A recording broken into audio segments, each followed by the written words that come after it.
Okay, got another gardening video for you. Recently in the news, I've been seeing um, articles about fake grass and disputes in certain areas about whether or not someone could put fake grass into their yard, and sometimes the city would go after them or not.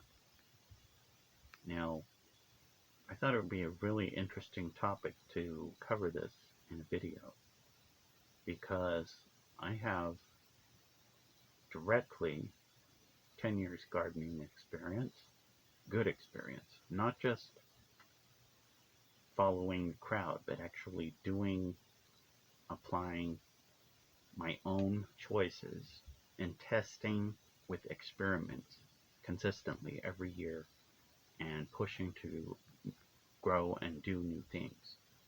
I didn't just follow the crowd. And I also have some background in chemistry.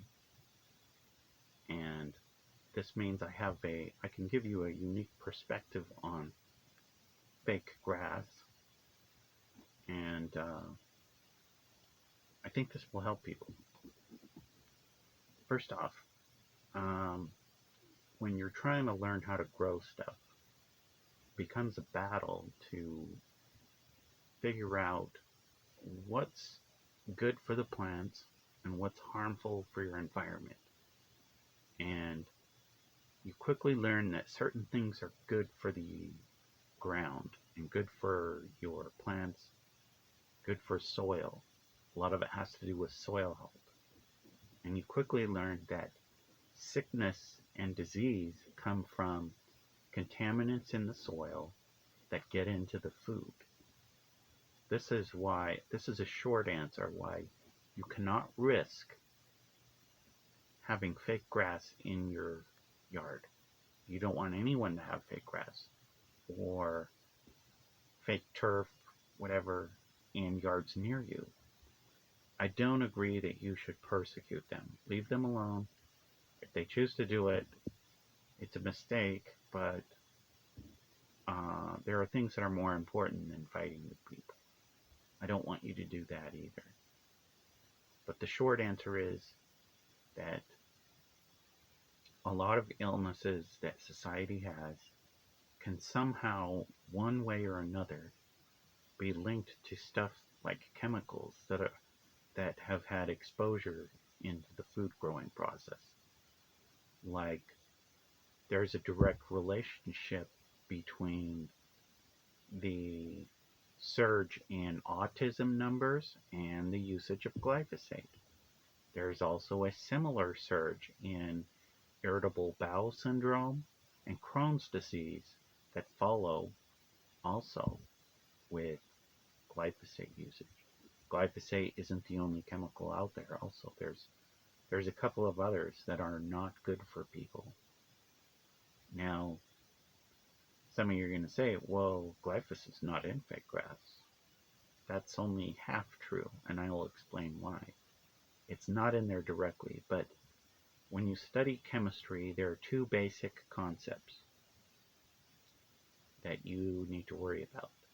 Polar molecules, like water, food, and normal things that people can eat, those are basically polar compounds and carbon-based molecules. Okay, those kind of molecules of that have water in them or oxygen, hydrogen, usually carbon also, but not always. Those are things that are usually good for you that you can eat, or that somehow contribute to making the soil that go into growing plants that you can eat the things that they produce. Other things, the other group that does not include this one is um, petroleum kinds of molecules, and those are non-polar. For example, diesel fuel, oils, um, raw oil that we make into gasoline, diesel fuel, stuff like turpentine and all those really harsh chemicals, those are somehow related to nonpolar compounds, and they're poisonous to living things. Okay, and that uh, can include plastics. Plastics are made from petroleum products, and that includes polyethylene, polystyrene, polypropylene, nylon, etc. So when you look up what fake grass and fake turf is made out of, okay, the common compounds, the most common compounds are polyethylene. You cannot eat polyethylene, so you don't want it in the ground, and you don't want your plants growing in ground that has it in it, because you don't want residue of it going into food or, things that animals eat. Polypropylene is also a type of plastic that goes into making fake grass or synthetic grass. And nylon. Okay, all three of those are things that people cannot eat. You'd be poisoned. If you ate an animal that had been eating those, it wouldn't be good for you either. Okay, there's also commonly um, latex, polyurethane, and other things are used somehow in the support to make fake grass. Also, stuff like sand and rubber. Sand won't hurt you, but we've got the other things. Rubber is not good for people. So those are all things that are basically in chemistry. You learn that those are things that are harmful to people. So if it goes into the soil, it's going to harm animals and people and plants. This is why you should not do fake grass. You should stir up support and invite others to not do fake or synthetic grass in their yards. And just a tip that if the sun is shining in the sky, that means that over time the sun's rays and the sun's heat is breaking down slowly those chemicals that make up the fake grass. And that means there's residue of it that is getting into the soil, and that will cause harm. Animals or plants and people cannot eat stuff that it has plastic or oil, non-polar molecules in it. It's poison. See? And some people are going to think, well, I'm not going to garden in my yard, but you don't know what's down the road in 5 or 10 years. 5 or 10 years, your life could completely change. What is true also is that in this country, only 2% of the population knows how to grow its own food. And even among that figure, not all of them know the whole process. If you were cut off from working at a company, you'd have to know the full process. Or if there was economic instability, you'd have to have the full process of growing the food from start to finish and preservation.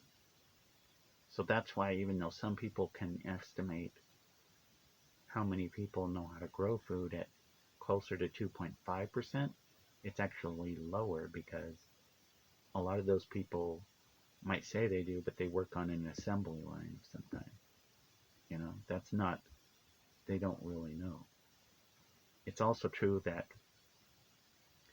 the average age of farmers in this country is close to 60. It's getting closer to 60. As society continues to erode, that figure will continue to go up, and it will become more unstable. It is not unheard of that people may be asked to do victory gardens, not for a war, but just to help the economy in their own yards at some point, especially if people start going hungry. It's also true that large corporations and large companies, they don't care about families and individual people. They only care about profit.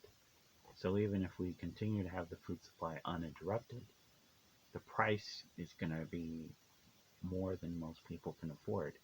And a lot of people already have 2, 3, or sometimes even 4 jobs just to pay a bunch of rent. They're not going to be able to do that extra stuff. So we need to be thinking about how to take care of ourselves. There are solutions to make your life better by having more sufficiency, self-sufficiency, more skills, and so on. But this video is about fitness. I'm just curious how many people are interested in it also. You can post your comments about it, and I'd like to hear what you think. Please also like and subscribe.